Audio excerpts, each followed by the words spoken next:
ஒரு நிமிஷம் தான் நான் எழுதி போடுவேன். இந்த பண்ணியா? ஆமா, எங்க மாமா எனக்குள்ள வச்சுன்னு சொல்லியிருக்காங்க. நான் இந்த பேப்பர்ல லைட்டா எழுதி பாட்டு. இல்ல அது பேப்பர் வந்து இதுல சின்ன பேப்பர் வேணாம், வேஸ்ட்.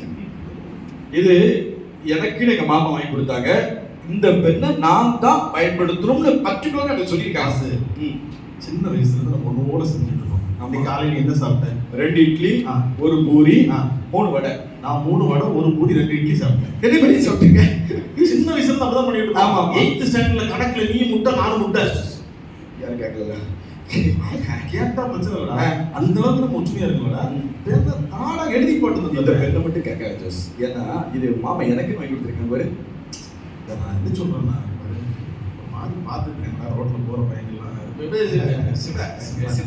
டேய் தாடா தரமாட்டேன். எழுதி பாட்டு தானே தரமாட்டேன்டா. லூசே தா. மெண்டல் தரமாட்டேன். அட லூசே தாடா. தரமாட்டேன்டா. அட ஆர்வக்குள்ள தரவே முடியாதா? முடியாதுடா. அடிச்சமா அண்டாடி கிடக்கு. நான் என்ன சும்மா இருப்பேன்? அடிச்சனா அண்டாடி. நீ ஒரு நண்பனாடா. நீ நண்பனாடா.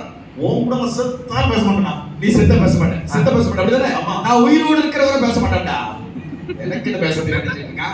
பெண்ணா ஓட்டமா போடா. இன்னைக்கு சாயங்காலத்துக்கு அது பீஸ் போயிடலாம். ஓட்டு போகாதடா. பத்திரமா வச்சிருப்பேன்டா. இப்படி விட்டு கொடுக்கலாம் எப்படி இருக்கும், விட்டு கொடுத்தா எப்படி இருக்கும் அப்படியே பார்ப்போம். பாசு சரி, நல்லா இருக்கியா? நல்லா இருக்கேன். இந்த மாமா சிங்கப்பூர்ல வந்திருந்தாங்கல்ல, மாமா வந்து நிறைய பொருட்கள் வாங்கிட்டு வந்தாங்க. அதுல குறிப்பா இந்த பெண் எனக்குன்னு வாங்கிட்டு வந்தாங்க. ஓ அப்படியா? ஆமா. டேய் அது தந்தா எழுதி பாட்டு தந்துடுறேன்டா. எழுதி பாருமா? எழுதி பார்த்துட்டு ஆமா. ஏன் வச்சுக்கோடா நீ. எனக்கு வாய் மாமா வேற நிறைய பெட்டில நிறைய பெண்லாம் வச்சிருந்தாங்க. நான் இன்னொரு பெண் வாங்கிட்டு போறேன். நம்ம மாமா உனக்கு என்ன ஜோஸ், நீ கேட்டு உனக்கு கொடுக்கலன்னு நீ வச்சுக்கோ. எழுதி வச்சுக்கோ நீ, அவ்வளவுதானே.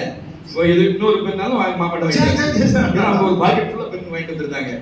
சரிடா, இதே மாதிரி நம்ம எப்பவும் இருக்கோம். நிச்சயமா கண்டிப்பா. விட்டு கொடுத்தா ஓகே, நம்ம கிளாப் பண்ணிக்கோங்க.